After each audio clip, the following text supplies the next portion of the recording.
For those with good taste.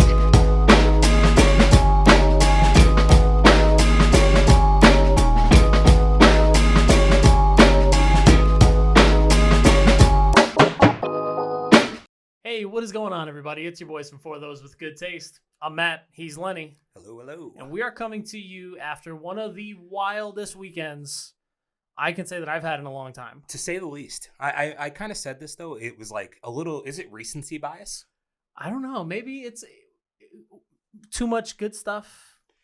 Is bad stuff? I don't think so. This is all good stuff. And it's really great that, like, over 2 weeks now, we got WrestleMania with a live crowd. That was refreshing. And then we multiply that by like 100, it felt like, for the UFC. That place was fucking packed. And to it the felt rim. right, man. I've said some things in the past about not having fans in the stadium and it not really making a difference. I'm with you.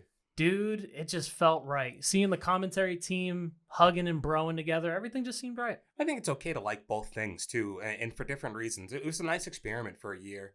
And I think it's been fun. You've seen a different side of sports, of professional sports. Yeah. I think you pick up on a different level of intensity with the way it is now. However, I think when we get back to having live fans as a consistent thing, we're going to be like so grateful that we're here. And that's kind of what this weekend felt like. The UFC, this is the first event that felt like an event. Like there were stars left and right. I said it was going to be that way. I said the who's who were going to show up. And if you haven't caught on already, we're talking about UFC 261 headlined by Kamaru Usman, welterweight champion of the world, and Jorge Masvidal. You know, we are talking about that. There is one other thing that happened this weekend that kind of kicked my weekend off. And just while we're saying like crazy weekend, Clay Collard put a whooping on Anthony Pettis. However, Anthony Pettis hit the sickest fucking head kick and then flying knee in the third round to almost win that fight. It was that. He also looked like in crazy shape. Like I've seen him in the UFC and then seeing him in Bellator, it looked insane.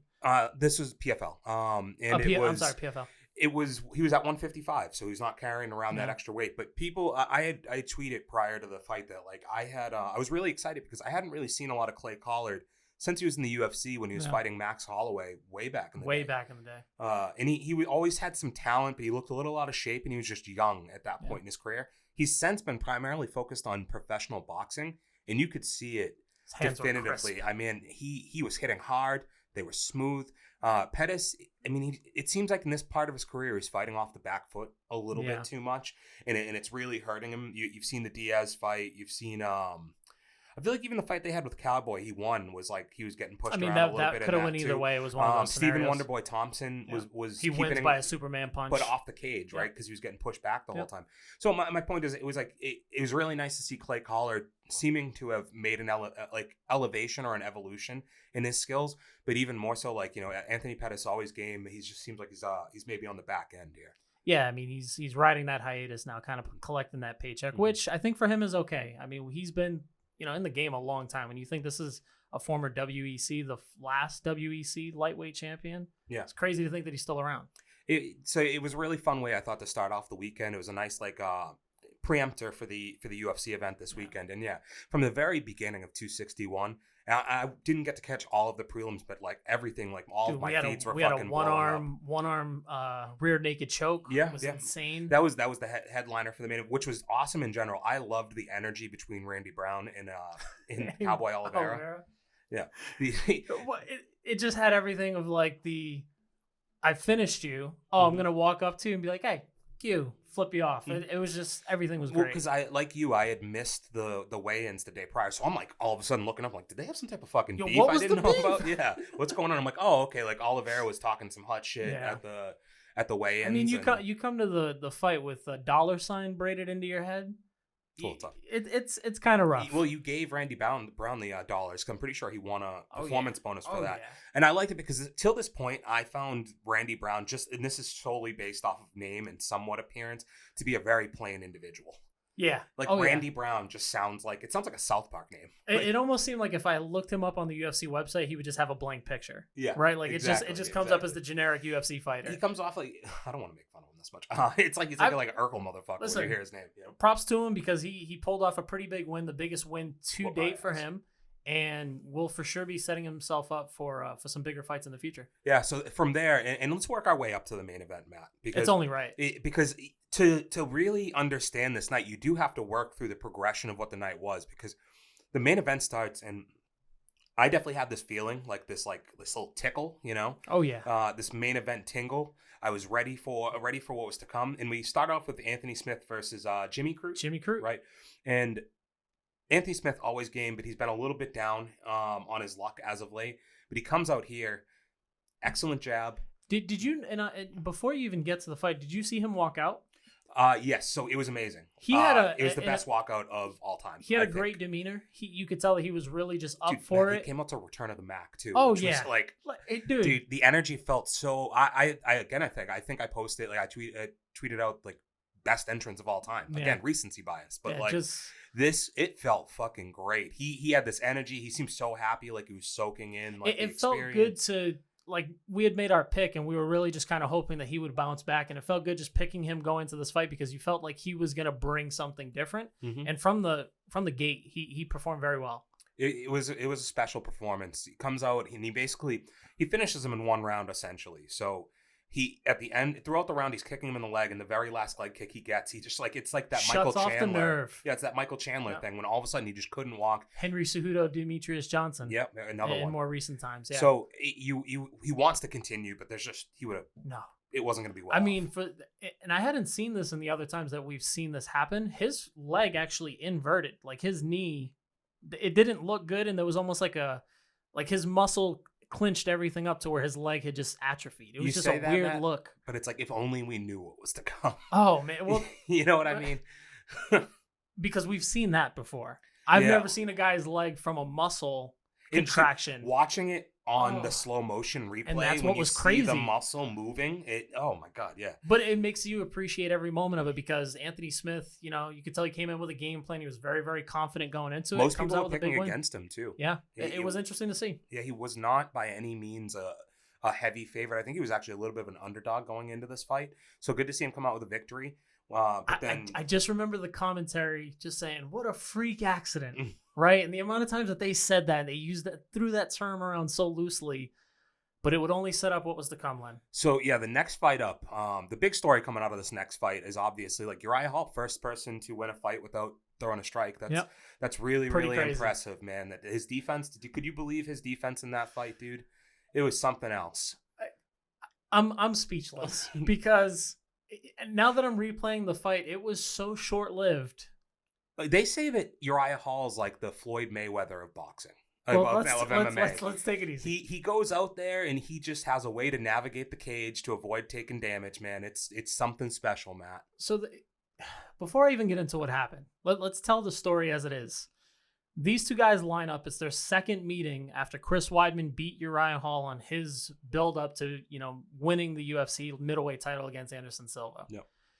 And Chris Weidman is widely known as the guy that Anderson Silva let win the 185-pound title, and then in the rematch, snapped Anderson Silva's leg by checking a kick. It's so disrespectful to be like, he let him win. He fucking knocked him out, but he dropped his hands. Let's call it what it was. He was acting like an asshole, but like Anderson acted like an asshole against Stephen Bonner. It caught up to him. It certainly caught up to him. Props to Chris Weidman. But now we come to a rematch where Uriah Hall is the last guy to beat Anderson Silva in the UFC, right? Sent them packing, some could say.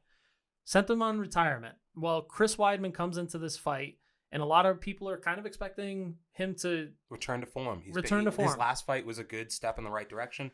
He's been training in it was either South or North Carolina with Wonder Boy and all of his guys. And South Carolina, I think. And he was out there wrestling, and he was prepared to come in. Maybe he should have come in and actually wrestled in retrospect. And he throws a leg kick, Len. And I'll tell you, man, I've used this analogy so many times. It sounds like a baseball bat being swung up against a tree, a very thick tree. It's very insane. Because the visual of it wasn't nearly as bad as the sound. It was a brutal one, dude. Like it's amazing because we're talking about the energy that the fans brought in. But in that moment, it's like time stopped. Like there was not another sound that happened at the moment that first leg kick hits, in his leg just folds. Lenny, time stood still so much that the cameraman, whose only job is to take in this moment, he just stood on Chris Weidman while he laid there after he landed. And it was one of the most uncomfortable moments I felt in a long time. Probably since the Matt Hardy debacle at AEW. Yeah, that was a brutal one too. This one was a little less avoidable in retrospect. No. And I was joking about the not throwing a strike thing, but could you believe that like Dana White, like 4 minutes after the fight ends, is like, congratulations on Uriah Hall for winning the first fight ever without throwing a strike. It's like, well, dude, that seems a little bit timing, Dana. What's going on, bro? Wait a day. Give it like 24 hours. His leg's still hanging off. It's not even like attached back on. That's the definition of too soon. Yeah. Like, what are you doing? And I don't want to disrespect it, like, because Uriah Hall did have to check that kick. And I saw a couple people, check. I think, saying that he still caught mostly meat on the leg. I thought he turned into the shin pretty well there. But what do I really know? I mean, people who know more than me say that he got a little bit of meat. Connor came up, was like he probably had stress fractures that he didn't know about prior to that, which would make a lot of sense. I mean, it's a compound fracture. Did you see the x-ray? Yeah. Like both bones are done. And you could kind of tell because when he's laying there and you get those first few seconds after it happens, his leg almost looks flat. Right? And it's an unfortunate thing to look at. I don't want to give it any more time than we need to, but you know what we should give time to, though? Uriah Hall's post-fight speech was incredible.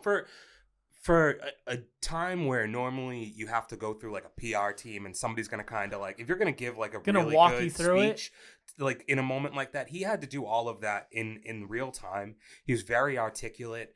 Very composed. You could feel his emotion, but at the same time, it felt very still. That's a guy who's like, he's in his late 30s now, and you can just see that it's another depiction of the growth that I think we've seen in maturity with Uriah Hall. He's always been kind of introspective too. I mean, if you go back and watch that Ultimate Fighter season, he's part of that amazing speech from Chael Sonnen. Yeah. And I wish I haven't seen it in a long time, so I don't remember it to be able to paraphrase it. But he's always been a person who's kind of looked inside. It felt like, and I thought he was.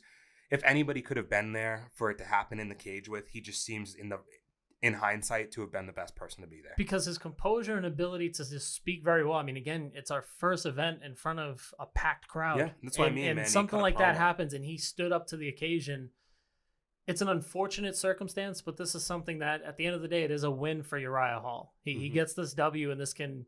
Hopefully it doesn't linger too much in his head, but this is something that does set him up for a bigger fight in the future, hopefully. So at this point, we're collectively in fight time on this card about 6 minutes between two fights. Since the end of the prelims, you've got one arm guillotine, right? Or one arm rear naked choke, after a clean fucking knockdown.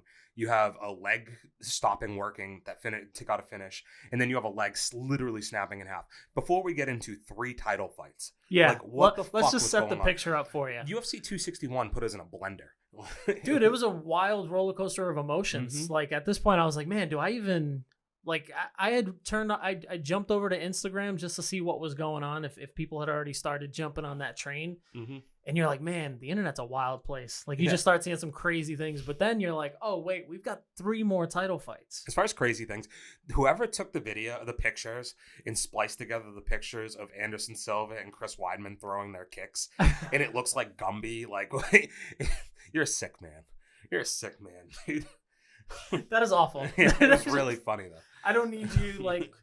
Yeah, it was like a wishbone. Pretzeling. Wow, it was very disgusting. Funny. But we get into next, and I had a question on this before we really get into the fight itself. Sure. So it was Valentina Shevchenko against Jessica Andrade. Forgive me if I'm wrong. Isn't the way it usually works on like title priority on a card? The heavier the weight. I was trying to figure this out the whole time. Is why did Wei Li in Rose go second? To the point I had thought about reaching out, like I was gonna at like fucking Hawani or something to see what was going on. Because like I wanted to genuinely know. My theory, and this is very quickly thought up, is Valentina Shevchenko. We talked about her ability and her skill set. They probably thought it was going to be a quick fight, and they may have expected Rose and Wei Li to go a little bit longer. Yeah. Who knows how they might have stacked it, but you're 100% correct on that. I didn't know if I've usually it was a star. seen the heavier weight usually prevails. I didn't know if it was like a star power thing, or maybe to your point, when not even that she was going to win. Maybe it was just they thought it could be such a dominant win in the way that it was against Maya, where it wasn't that exciting. And it's like, well, Jennifer Maya was completely outclassed. Yeah, like let's put it in the middle of the card and let it just happen. But the fight itself, she still outclassed her. Yeah, she went out there and proved a fucking point. And finishes her with a crucifix position, which is like, I mean, that's the most dominant thing you can do in MMA, possibly. I had someone try to tell me because I flat out said, I was like, that's the worst position you could ever be in on the ground. They say the full mount would be the most dominant spot, but I don't agree. That was the rebuttal. He was like, no, man, I don't want to be in full mount. Somebody raining punches. No. Sir, I can still flop around. I still can give my back and get choked out. I can give up my back. There's so many other things I can do. When you're in a crucifix, you're not going anywhere. No, those elbows. Talk to me about those elbows, dude. You don't want those elbows on you. And they were nasty. They never hit with punches from that position. It's never punches. Man, those elbows that she landed about 6 of them. That I was like, oh God. The point of your elbow into somebody's forehead.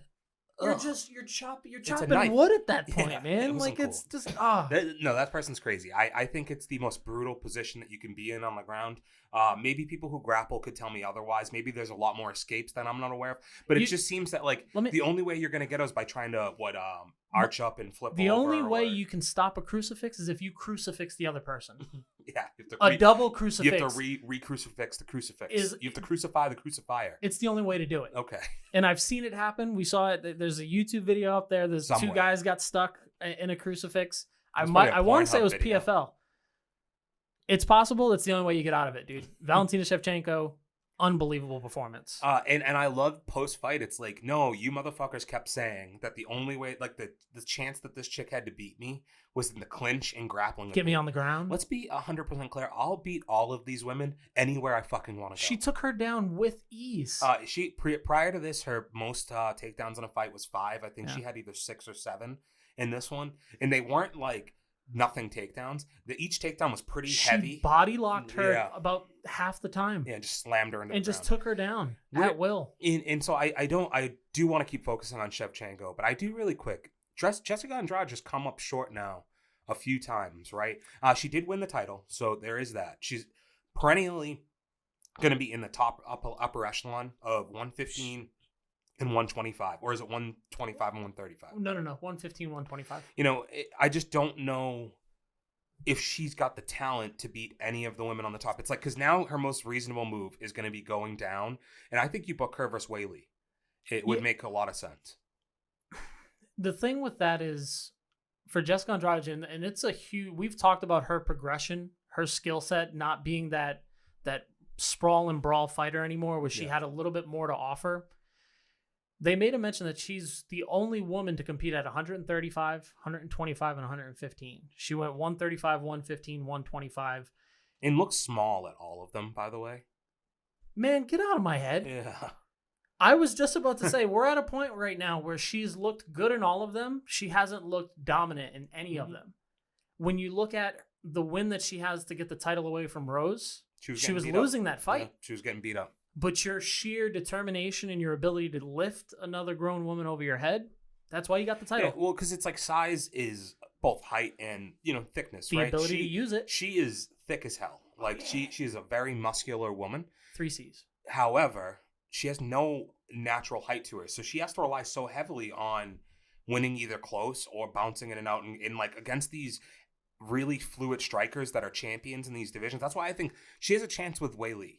We saw how they were like a barn burner of a fight. Weili's and they really not the got champion after anymore. But they both are coming off losses, and I don't think you give Weili an immediate rematch in her fight, right? So it just makes sense as a title eliminator because she does hold a victory over Rose. And that's the only reason I say to go that route. Yeah, I hate that, though, because you and I both just said that she was losing that fight, right? Doesn't matter. I hear that. Doesn't matter. Listen, I hear you. I see you. The second fight isn't a blowout either, though, Matt. She almost won the second fight. It's a split decision, I'm pretty sure.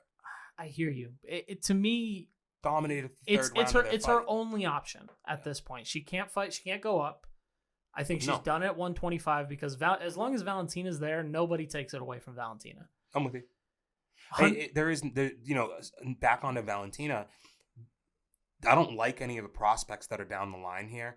The most interesting one that's still out there, and she's still a few fights, at least in my perspective, away, is Mackenzie Dern. I think I'd like to see her get another year under her belt before you feed her to the lion. Got a long way to go, striking wise. You're looking at Lauren Murphy's probably the next person up, has no shot. And unfortunately, when you put some of these girls in there that have no shot, we have the Jessica Evil Eye knockout, which is awesome, devastating. But then you get the Maya fight where it just drags on.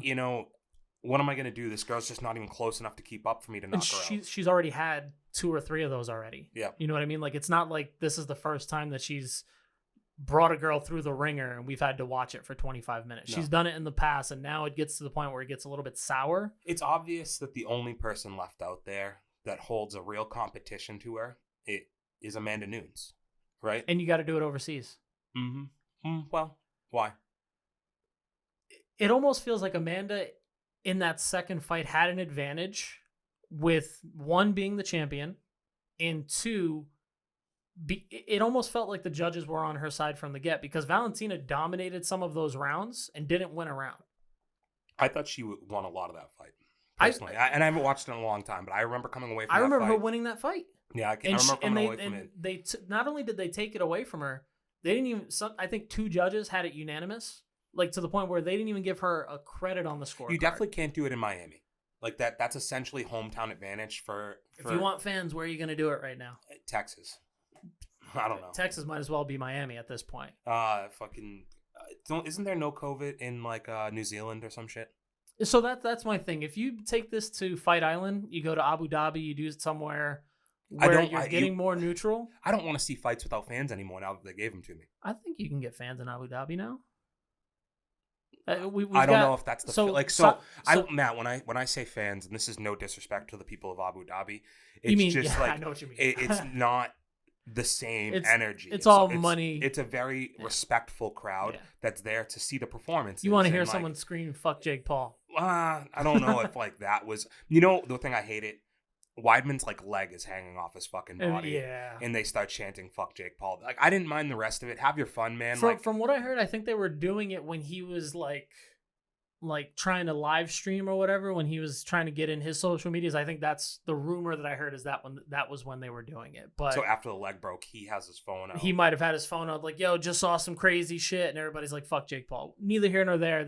I didn't enjoy it. I just can't go back to big fights. Like, if you're going to give me champion, the 2 best female fighters. And the shitty thing is, if Schevchenko doesn't win, I think Hawani was saying, give me a best of 7 with those 2 ladies. Yeah, I'd love to see it. There's going to be times that Schevchenko wins, and there's going to be times that Nunes wins. They're both that fucking good. They've both also really come a long way since their first and second fights. Yes. Right? Yeah. So it's one of the few chances, though, you're going to get a girl's lost twice to a person, and we're all still on the same page that she's the most equipped to beat her. And I would want to see it many, many times. Yeah. But I want fair judging. Is I guess what I'm trying to get to the point of. It's a crapshoot in general, man. You're not going to. I think there was a really bad split decision earlier in the card on this one too. Let's take it to New York. Yeah. No, I'm fucking with you. Yeah. That's a bad idea. We're not going to see fans anywhere on the East Coast for the next 4 years probably. I think the good thing about this entire card is we didn't really have to worry too much about the judges. No, right? If we move on to the next title fight, Zhang Weili versus Rose Namajunas. Man, I'm the champion. I'm the best. I'm the best. And did you see that? Dude, she was intense. The clip, that clip before the fight is fucking, it's nuts. It's almost crazy because you're like, hey, if you win this is gonna look really cool. And she's like, bitch, I know I'm gonna win. Yeah. Like that's what it is. I'm the best. I'm the best. When I say, first of all, I just want to point out, Lenny did say that Rose was gonna win. I was the one who circled the picture. This is the for best. Zhang Weili. This is the best weekend of picks I've ever had. 5 for 5. Yeah, pretty sure you went 5 for 5. I think I did. However, I don't remember on the Jimmy did you Crute. go Weidman? No, I did not. I went Hall, I'm pretty sure. No, we both went Anthony Smith. Did we? Okay. Yeah, we both went and either way, best Anthony week. Spencer. I'm normally missing everything. I feel like. So. No, you nailed it. But when I looked at this, man, there was just something about Rose. She had a demeanor, and if I'm a major flip flopper when it comes to picking fights. In general, just a life thing. It's a thing I do. Yeah. I should probably create a base. If it's the summer, dude, you don't get out of them. Flip boy summer. Yeah. Yeah, that's where we're at. That can go a lot of different ways. I like that. I immediately wanted to just change my pick because she just looked like she was gonna go in there and take the title away from Zhang. Holy Zhang movement, Weili. Batman! Like her footwork. Weili was lost. Fighting ghosts. Yeah, she looked like she didn't know when to throw her strikes, right? Like it was like I didn't know how she was going to figure it out, go at any point in there, and then all of a sudden it's just over. Well, it's just seconds, like okay, you're not going to figure it out because the feints and the movement is what had her standing still at the point to just receive that. Yeah, she's just basically standing on a dime, like moving her hit like to face her opponent, but not actually like pressing. And she was lost. She was very hesitant. I mean, I would love to. You say it was 1 minute fight. Again, very hesitant at just making a move, right? Yeah, she had 60 seconds and she did nothing in them. And she did nothing. And at this point, the margin of error is so small. You take a head kick from one of the best fighters in the world, you're not going to be able to move away from it. Rose is a fast starter. She is. dominates a lot of first rounds in her fights.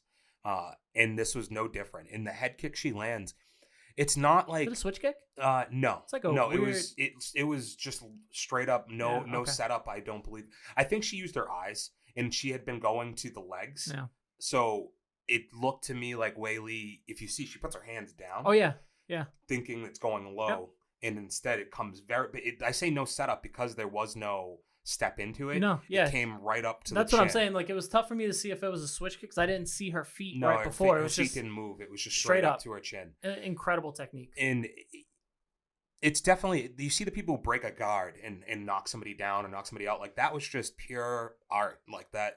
And, I was thinking about our conversation last week when we were talking about, Masvidal maybe not being like a knockout artist. Sure. And I think this goes along with what I was saying, that no, I don't think anybody's going to classify Rose Namajunas as being Francis Ngannou level or like Amanda Nunes. But the word artist is important, right? And I just think to setting up a KO is makes you just as much a knockout artist as a person like Amanda Nunes who can go out 100%. there in a firefight with like a Cyborg and knock her out. But there's a huge emphasis on technique, and I think that's where we were agreeing but not able to come to an agreement with Jorge. Is I've never said he's not a knockout artist. It's his power, right? When you're looking at it, you're not thinking he's known for those one punch knockout. With Rose, it is an art. She's almost like Karate Kid. I'm moving this way to make you move this way. And it made it so that Weili was in the exact same spot that she needed to be to land that head kick. And it was just flawless. I love when fighters are able to, first of all, just using the leg kicks to eventually go upstairs is amazing. Like, it's one of my favorite things. One of your things to do in UFC, the video games. So. It's a lot. That's normally in UFC 3, not so much 4. I'm not nearly as good at that. In 3, I used to love that. Yeah, like I'd finish all of my fights coming up top for a head kick because I'd spend my whole time kicking people in the body. I love when people do that. I also love the use of eyes. Yeah, I love it. And I think we saw Rose even a also has a very good jab. Mm-hmm. Like it's. I mean, you saw her boxing in like there was a video that Usman posted, and it was like gonna be somebody's gonna be a champion tomorrow kind of thing because he was in with Trevor Whitman when he was training her, and her straight punches are just beautiful. We've talked about this on here before. Not enough people utilize the straight strikes. I'm really excited where the division goes from here, though. She's the person I've wanted to be champion. She has the most impressive resume of anybody at that weight class. And we all knew that when she lost it was not a fluke. I hate to use that word, but we all knew that she was she was the better fighter. I think right? so. I think that's okay to say. And although Joanna has lost to her twice, I still think there's money to be made there because Joanna can dude, fight, dude. That second fight wasn't clear cut by any means. I think Joanna might have won it. Joanna's like a king of losing some close fights too. She can always fight for a title. I'm never going to disagree with that. That division looks sweet. And now for our main event of the evening. Come on, man, you got to sell it. we had George Masvidal, Kamaru Usman with part 2. Yes, it is part 2. With the addition of the manager in the corner, Francis Ngannou.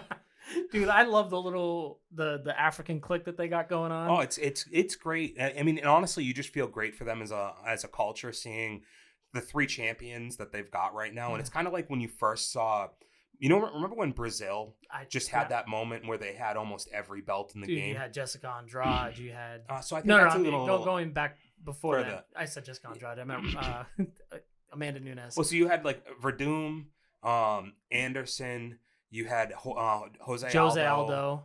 There 135 is Renan Barão. We're missing one. More. We're missing one. Who was that welterweight? Rafael dos Anjos. Oh, was that 155? Lightweight. Yeah, you're right.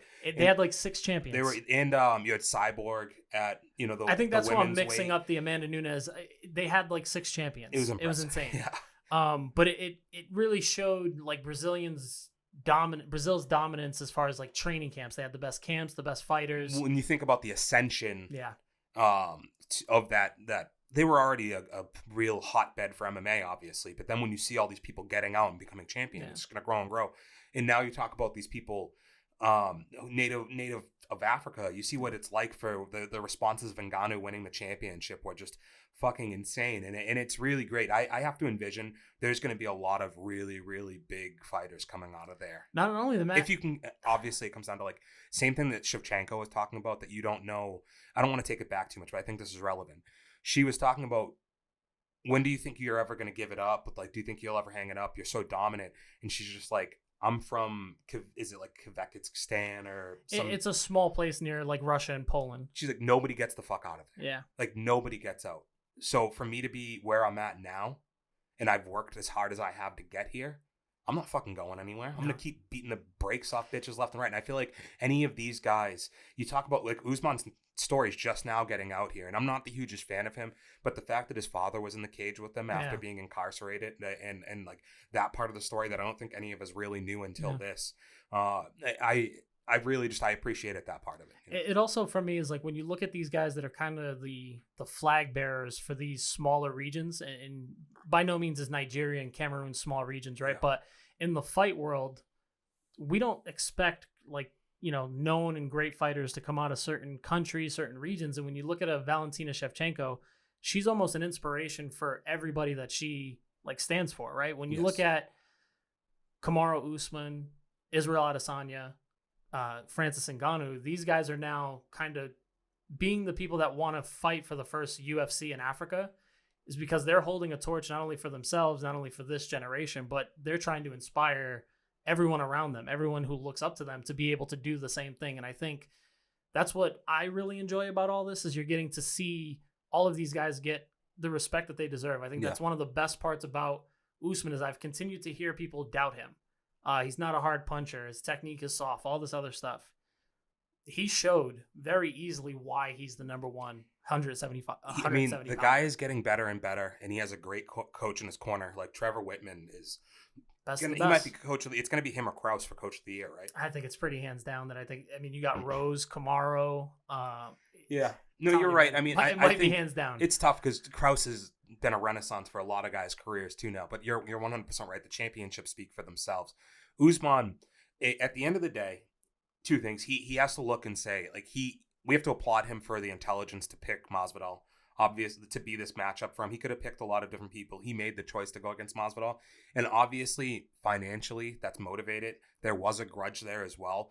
But the reason I say it is because although he spent a lot of time calling Masvidal a journeyman, what matchup have we come out respecting Usman more than the victory he's got now in the way that he did it? Yep. You know, and he had to gamble on that. Yep. But knocking out Jorge Masvidal, this journeyman, is the best thing that's ever going to happen for your career at this point, because now from a box office perspective, you have a credible, he's solidified himself, knockout of the year contender on your hands for how powerful that right hand is. The visual of the sweat in the water flying off into the sky. The amount of comments I saw where they were like, I bet Jorge wish he didn't pour that bottle of water on his head. Yeah. Like it just put further emphasis. It's fucking great. And you know, we were going to get into this, Matt. You know, you watched a little of him with Ariel. I watched about half the video.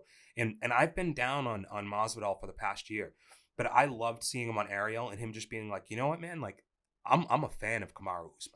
Yeah. Like, I'd be a hypocrite to come on here and talk about violence and how I love the sport because of how violent it is, and then not see a knockout like that and applaud a man for doing that. I think the words were, he was like, I love that shit. Yeah. Like, he was like, I look back at it and I look back at that moment and I love every minute of it. And instantly you go back to the BMF thing with Nate and him, and you remember what it's really about with these guys and why we are so enamored with these stars, is that when it comes down to it, they respect the art of fighting. And that's what this was always about for them. Yeah. Money has come along with that, and the fame has come along with it. Yeah. But even Conor, for that matter, like, these were guys that made nothing and loved fighting, and it takes a lot to be that. So, you know, I loved the knockout, and I think Usman looks like a stud now. He to me is the second best fighter in the world. Yeah. He has an argument for the first, and if he comes back in three months' time, 4 months, and fights Colby, or if you know, Leon or Nate look great in their fight. But that's the best part, right? There's a bunch of options for him right now. There's not, after this Masvidal knockout, he solidifies his take as the 170 pound champion. he solidifies himself as what might be a big draw. I think he's getting a lot of publicity and hype over this fight. He's setting himself up to have at least 3 or 4 big paydays, I think, in my opinion. I do think so. I think you're right. I do wonder if he clears out welterweight, is he in a really tough spot? Because what's the obvious progression for these guys to make more money? What did we see Izzy just do? Yep. Right? Go back up. I clean my division out. I want to get a second belt. Kamaru's outright said, I'm not fighting Izzy, nor should he, because it takes away from everything they've built if they fight each other. That's not what they're about. They shouldn't do it. So maybe you go the route of like, you know how Anderson was, where it was like Anderson wasn't going to fight for the belt. He knew he wouldn't beat John. So unless they were willing to like, you also got to remember that like there was always push for Anderson to fight at 205 when Rashad Evans had won the title, but then Lyoto Machida came in and they were basically brothers at that time. You weren't going to have Lyoto Machida fight Anderson Silva. Yeah. And then John Jones comes into the picture and it's like, I mean, I could do that, but it just doesn't really make sense. Unless the money was going to be there, like it just wouldn't really have happened. And then it was all go down. Yeah. Kamaru, I don't think can go down. No. I don't think he'd make 155, right? No, I don't. I think he's way too big. I think he's too big for 170 pounds. I almost hesitate to say he's maybe too small for 185 pounds. Right? Yeah, he's got long arms, but he is a little short. He's potentially. Short, yeah. But he's got the thing is his striking needs to keep evolving. Because that knockout punch is beautiful and the visual of the knockout is beautiful. I don't know shit about striking, but it just the punch doesn't look like it's like some of the punches he was throwing in that first round. I'll be completely honest. I came out of that first round feeling really, really good about Jorge's chances because his movement was good. He was eating those punches and he wasn't respecting them, which was bothering me. But Usman looked gassed out after the first round because I felt like he carried a lot of emotion into this fight. Like this was a little personal for him, and he felt challenged because people were this journeyman in front of him. People were saying was going to beat him, or they weren't giving him the respect. He was going to have to like wall install to beat him and all this shit. You know, I think that Usman doesn't get the respect he deserves from a striking standpoint because a lot of his strikes look really slow. Right, they almost look, and I think it's a tribute to he's so focused on technique. Yeah, I've seen videos of him training and sparring, and you just see he's just slow in his movement. He's explosive, but it's almost like he's slow. Focused on getting it right, not. And that's why he's fluidity. Okay with taking shots, and I think that was a huge problem for Jorge because Jorge kept doing this check hook, and I want to say 3 times in the first round he did it, took a shot, and just didn't respect it. Mm-hmm. And the funniest part about that second round is he smiles 2 seconds before he gets knocked the fuck out. He does. And it's like, you didn't respect the shots. It's obvious. Why do you keep trying to take them and you're not really giving anything back? You're taking these shots and you're giving him freebies to the point where he felt so confident. You see it in slow motion. He swipes Jorge's arm away. Yeah. You don't get to do that in any sense of striking. In most cases, you're able to move another guy's arm that easily. It's a little parry, right? But like it's a parry. You're breaking the guard. You're breaking the guard. Jorge had no respect for his striking. No, I agree. And Jorge fell into some of the things that plagued him earlier in his career. So the renaissance of Jorge Masvidal is based on he stopped being so much of a counter striker and being focused on being so beautiful in his work and coming out and making shit happen. And I had said to you, if he had anything planned, he would do it in the second round. Yeah. And he just seemed to, if you go, so I watched a fan cam of the knockout and they show from that whole first minute of the second round. And it just was him kind of dancing around and he's throwing these kind of lazy leg kicks. Not lazy. They were working. They were good leg kicks. That was happening in the first round too. Like he didn't really seem like he was right. He seemed like he thought something was going to be. And he said this to his credit again in the Ariel interview. He says like, I anticipated him to come out and wrestle me, and that's why when you see the second we hit the ground in the first round, I was ready to go. Yeah. I beat him up from my back and I got back up. And he's like, I almost felt like it was too easy. So I kept expecting him to go back. And when he threw the knockout punch, it was me lowering my guard thinking he was coming for a takedown. Yep. And all of a sudden the dude threw a straight right over the top of that, lean in. And that's why I say you don't normally see somebody break someone's guard like that, where you're able to just move someone's arm. But it's because he's already going in that motion. And that's where I say he just didn't respect the punching power because first of all, he said he didn't respect his punching power, but then you could see it. He took 3 shots in the first round. He takes another big shot in that second round. He laughs and smiles it off. if you're ready, if you're game, if you're 100% focused on the match, I don't think you make those mistakes. You know, I think Jorge found himself in a very difficult position, possibly overthinking the fight in and of itself. I think it was emotional for both of them. So we know what's next. We kind of have an idea. Like Usman's already been announced mostly for Covington, although if something happens with Leon Edwards, or especially if Nate Diaz pulls off an upset, we could see a mix-up there. I don't want to see a mix-up. Masvidal, on the other hand, the most interesting thing to me that happens right now is a month from now we get Leon Edwards, Nate Diaz. We're all going to probably pick Leon to beat Nate, I'd have to say, right? I would say he's the favorite to go into it. By all means, you could change it a month from now, but just for right now, I think we can agree that there's a good chance Diaz loses that. That's going to be the perfect time to rematch Masvidal Diaz, no? Or not rematch. This will be their first fight since the 2-piece in the soda. Oh no! You're talking about Masvidal Leon Edwards. Yeah, is that what you? No, I'm sorry. You said I'm saying Masvidal Diaz. Because they're both coming off losses. Both coming off losses. That's a big money fight that they could still headline a card with that doesn't have a title attached to it. Yeah. Whereas I don't know. I don't think Leon Edwards would fight. Why would I want to see him fight Masvidal? Masvidal's coming off a loss and he's too high up. That's why I was like, wait, it's. If anything, like confused. Gilbert Burns go get a win, and then maybe we see Burns versus Leon Edwards, or Leon Edwards sits on the side like Kobe has and wait for your opportunity to come along. Yeah, I think Colby has almost a right to sit around and wait for that fight. I think Leon Edwards does too, though. Fuck him. Okay. Fuck him. I mean, I feel like the guys put together a pretty lengthy win streak. So why there's nobody else who's comparable to his level right now in ranking, in my opinion, that you would book him up in as far as smart matchmaking. We'll see how he beats Nate. Yeah, I think that's really what it comes down to. Yeah, I mean, I'll save my actual prediction. Yeah, but we don't need to get into it. There was a couple other big things that came out of this weekend. Yeah.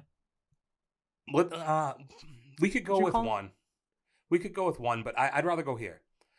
My favorite fighter of all time was in the crowd on Saturday night. Jake Paul? Yes. No, yes. Sorry, I can't. My favorite YouTuber of all time, too, for that matter. You're stupid. No, my favorite fighter of all time was in the Diaz. crowd. He was looking like a fucking snack in that crowd, dude. Dude, tanned up, man. Yeah, and royalty of MMA, the crowd adored him, yeah. dude. It was a special moment, and you could see the joy. Like, he looks happy again to be around it. And you couldn't tell that he was in his late 30s. And I think people are going to build a lot on his age when he makes this comeback. But he doesn't have the miles. Yeah, he's literally he fought a lot in his 20s. Yeah.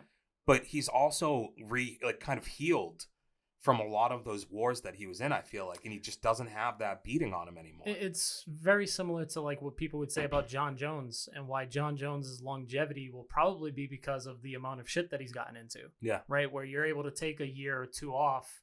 And heavyweight naturally allows you to kind of progress your career a little slower. When you look at Nick, what's it been? 6 years. 6 years since he's been in the UFC. And I think it was like UFC 189 or something was the one him in. Which is crazy to think about. Maybe something like that.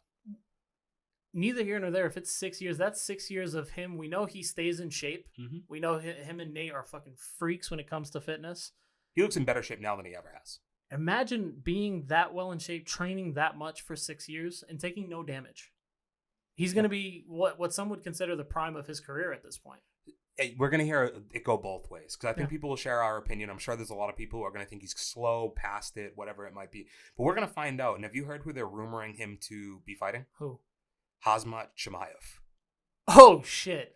Okay. And I would say for anybody else, this is psycho, but that's Nick Diaz. No. Like, that's literally what this guy would do. It's like, oh, like, there's this motherfucker that everybody's all hyped about and talking about. Yeah, like, let's see him do it. Like, I'd sign me up, man. Yeah, like, I'd love to see it. That's and it's fuck you, Dana White, because that's who you're gonna build. Oh yeah, no, I know this is the guy you're trying to make money off of. No, I'm taking this dude out. But I love that. Derailing the hype train. I love that. That's such a Nick Diaz fight to take. But what other options are there? Like he could fight anybody he wants to, but it's like if he's coming back, you know it's for money and you know it's to set something up. Well, it's to set something right. Yeah. I don't even think it's to set something up, because I don't think that he thinks that way. I think he feels scorned by the fight game. Yeah. A little bitter. He said that. They took 5 or 6 years away from him for fucking marijuana, and now they've created rules because of him and his brother that allow everybody else to smoke marijuana. You know, he pay me my money. Give me like my reparations. He's a trailblazer. Yeah. That. Fist me. Yeah, man. That was nice. I like that. All right.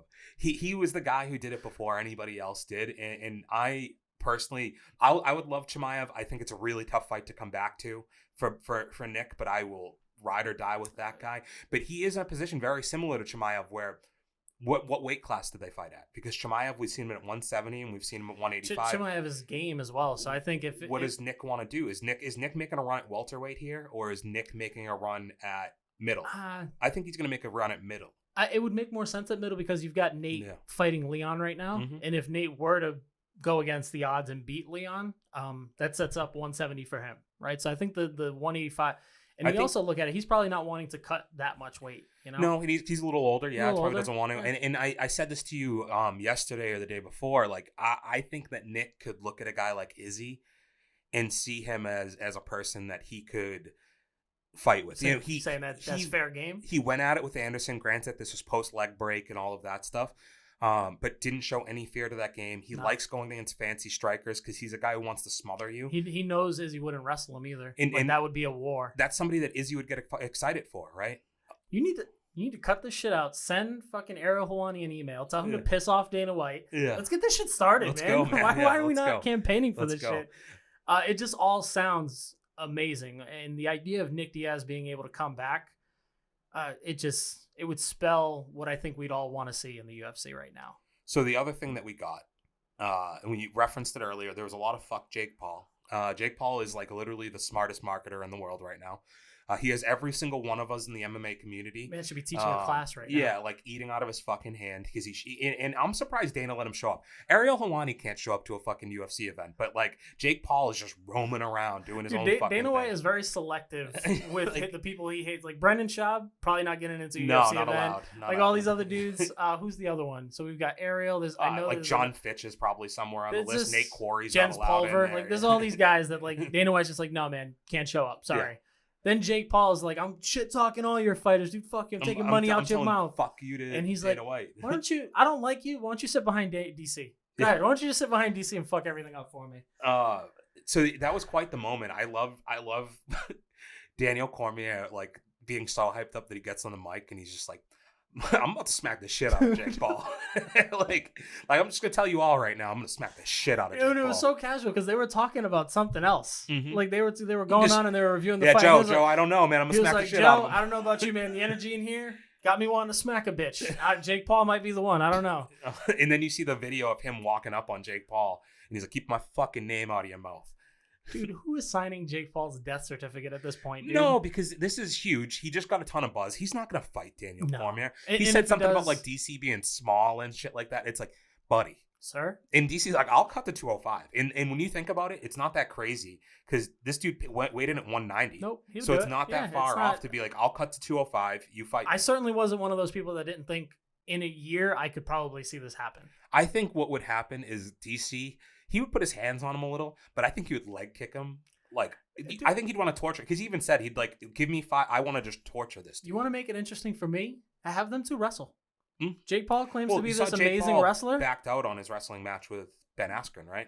Yeah, I had heard about that because that was for Ben's charity, I think. It was going to, I don't know, like they had agreed to basically be like, I'll wrestle you after. He's like, I'm not going to wrestle Ben because he's a fucking loser. What an asshole, dude. He's the bully that everybody fucking hates. It's kind of true, though. He's like, it is true. Why am I going to fuck him, dude? Knocked his ass out in 17 seconds. Some dude just knocked him out a week ago in like 5 minutes. You want to wrestle this man? Yeah. Man, there was so much buzz. I don't think we see the Jake Paul DC thing. I mean, even DC was like, "Listen, I'll fight that bitch in MMA." Yeah, there's no reason. for me. Why would I fight him on my terms? I'm not going to tarnish my legacy. Like I would only fight him in MMA. I don't need the money. I made the money. Man, it was just all crazy. Like I really do wonder. And there's a bunch of names being thrown out, but I wonder where the Jake Paul hype train ends up. We'll just wait and see, man. I don't even, because the predictions we can't make anymore, man. It's going to be out of left field because he's not going to fight any of the guys we want to that'll actually challenge him. Yeah. It's going to be fucking Dylan Dennis, or as Lana Rhodes was calling him, Dylan Dildo. It was very funny. Why is Lana getting in on this, dude? Because she dated Logan Paul's best friend. And this is the whole thing that I saw. She was on one of Dave Portnoy's podcasts, and Dylan got her to take a video, and she's saying like, so and so's gonna, Ben Askren's gonna knock out Jake Paul.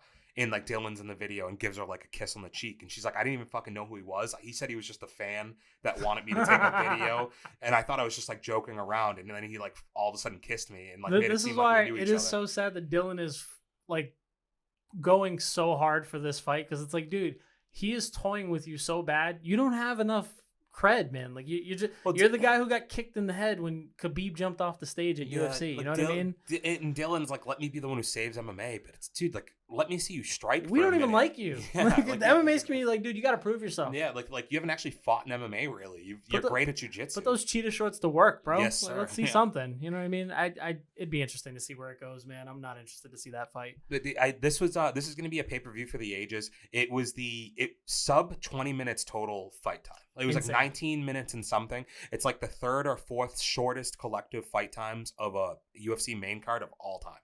Yeah. Quite the fucking night. And it delivered. I wouldn't even say ups and downs, because it was mostly just like ratcheting up the entire night. If there were ever a thing as like an upwards roller coaster where it only goes up and it's scary as shit, that's what this was. So yeah, like thank you to the people in Florida. Like I feel like we don't say that very often. Keep it coming. But the fans down there, while they a little obnoxious, brought the energy, and I think that made the fighters like really fight to that level.